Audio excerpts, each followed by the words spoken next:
सदन में शोर, गलियारों में चर्चा और मीडिया में बहस, लेकिन इसी शोर में छिपा है एक बड़ा राज।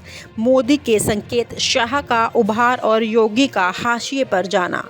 यह सिर्फ राजनीति नहीं, यह सत्ता का सबसे बड़ा खेल है। शाह तेजी से मोदी के उत्तराधिकारी के रूप में उभर रहे हैं। मोदी का संकेत स्पष्ट है, अब लोगों को शाह को सुनना होगा। विपक्ष, विशेषकर खड़गे, इस नए समीकरण को चुनौती देने में जुटा है। दोस्तों, आप क्या सोचते हैं? क्या अमित शाह का दौर शुरू हो चुका है? क्या योगी आदित्यनाथ इस खेल में पिछड़ जाएंगे?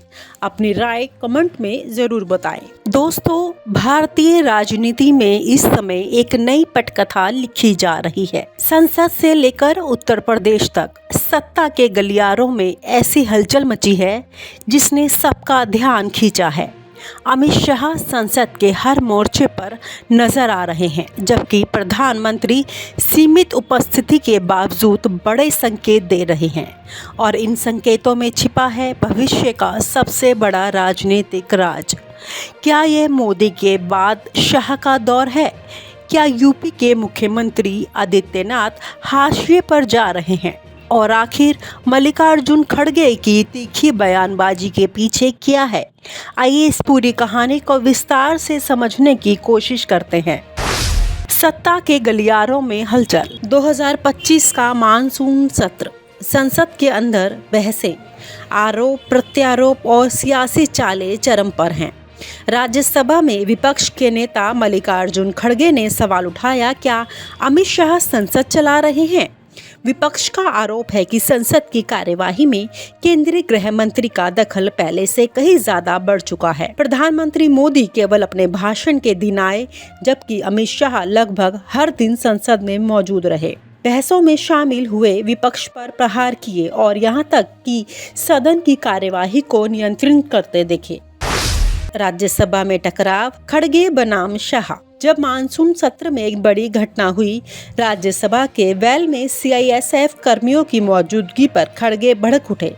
खड़गे ने आरोप लगाया कि अमित शाह इस सदन को चला रहे हैं। क्या अब गृह मंत्रालय संसद के अंदर तक पहुंच गया है? यह बयान पूरे संसद में गूंज गया। केंद्रीय कानून मंत्री और उपसभापति ने खड़गे के आरोपों का खंडन किया। सत्ता पक्ष ने कहा, यह गलत जानकारी है, केवल मार्शल मौजूद थे। लेकिन संदेश स्पष्ट था। खड़गे ने सीधे अमित शाह के बढ़ते कद पर सवाल खड़ा किया। अमित शाह के भाषण मोदी से भी प्रभावशाली। ऑपरेशन सिंदूर पर बहस के दौरान अमित शाह ने विपक्ष को आड़े हाथों लिया।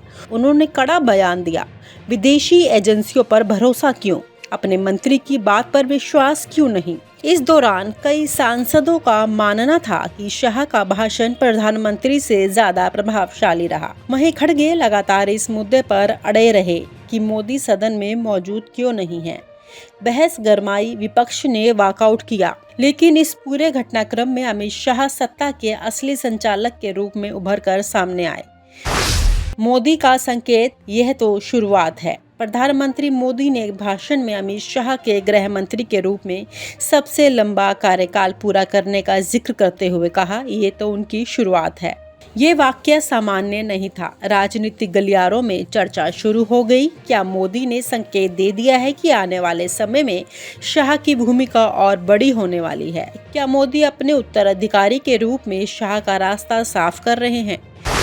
सितंबर का रहस्य, क्या होने वाला है बड़ा बदलाव? कई राजनीतिक विश्लेषक मानते हैं कि सितंबर 2025 में कुछ बड़ा होने वाला है। अफवाहें, मोदी अपनी उम्र सीमा 75 वर्ष के करीब हैं और संभव है कि वह सितंबर में कोई बड़ा फैसला ले। कुछ सूत्रों का कहना है कि मोदी राष्ट्रपति पद जैसी संवैधानिक भूमिका ले सकते हैं।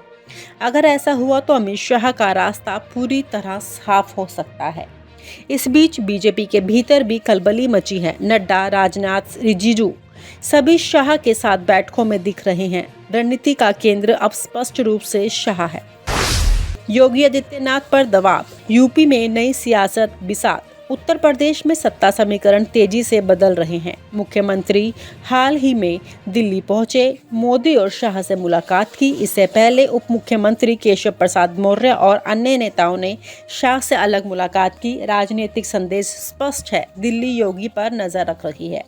साथ ही यूपी की राज्यपाल आनंदीबेन पटेल ने भी कई बार योगी सरकार की कार्यप्रणाली पर सवाल उठाए। यह संकेत है कि केंद्र और योगी के बीच दूरियां बढ़ रही है। मोदी शाह की डबल गेम, राज्य बनाम केंद्र। केंद्र में शाह का कद लगातार बढ़ रहा है। राज्यों में बीजेपी संगठनात्मक बदलाव की तैयारी कर रही है। यूपी में नए पार्टी अध्यक्ष, संगठन महामंत्री, यहां तक कि सरकार में फेरबदल की चर्चा। राजनीति विश्लेषकों का मानना है कि शाह अपनी टीम तैयार कर रहे हैं ताकि जब समय आए उनके सामने चुनौती ना रहे। 2025 के बाद का परिदृश्य, क्या शाह दौर शुरू होगा? संभावनाओं पर नजर डालें तो कई परिदृश्य बनते हैं। मोदी राष्ट्रपति बने, शाह प्रधानमंत्री पद संभाले, योगी का कद घटे, यूपी में शाह के करीबी नेता उभरे, विपक्ष मजबूत हो, खड़गे शाह और चुनौती देने के लिए आक्रामक रणनीति अपनाएं। इन सब के बीच जनता के मन में सवाल, क्या 2025 के बाद का भारत शाह के नेतृत्व में होगा? खड़गे की बयानबाजी, शाह की बढ़ती शक्ति को चुनौती, शाह की संसद उपस्थिति, असली नियंत्रण गृह मंत्री के हाथों में, मोदी का बयान, उत्तराधिकारी का इशारा, योगी पर हमले, यूपी में सत्ता संतुलन बदल रहा है। आनंदीबेन की टिप्पणियां, केंद्र की असंतुष्टि का संकेत। 5 अगस्त 2025, अमित शाह ने इतिहास रच दिया, सबसे लंबे कार्यकाल वाले गृह मंत्री, और अगले ही दिन खड़गे गरजे। क्या अमित शाह संसद चला रहे हैं? सदन में शोर, गलियारों में चर्चा और मीडिया में बहस, लेकिन इसी शोर में छिपा है एक बड़ा राज। मोदी के संकेत, शाह का उभार और योगी का हाशिए पर जाना।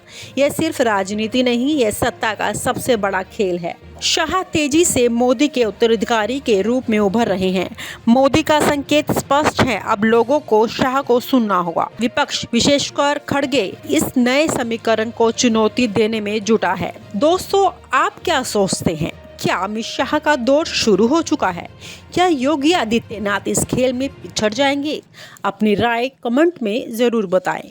सर, मैं आपसे पूछना चाहता हूं, क्योंकि आप ही मेरे नेता है, वो नहीं है। नहीं, देखिए, जब ये भी थे, जब मैंने एक जिक्र किया कि हमारे CIS तो था, लेकिन पहले के जो अपोजिशन लीडर थे उन्होंने कहा था कि disruption is also part of democracy. ये आपको मालूम। और दूसरी चीज साहब, CISF जो आपने लगाया है, फिर संशोधन कराओ। CISF नहीं है, माननीय लीडर हो गया।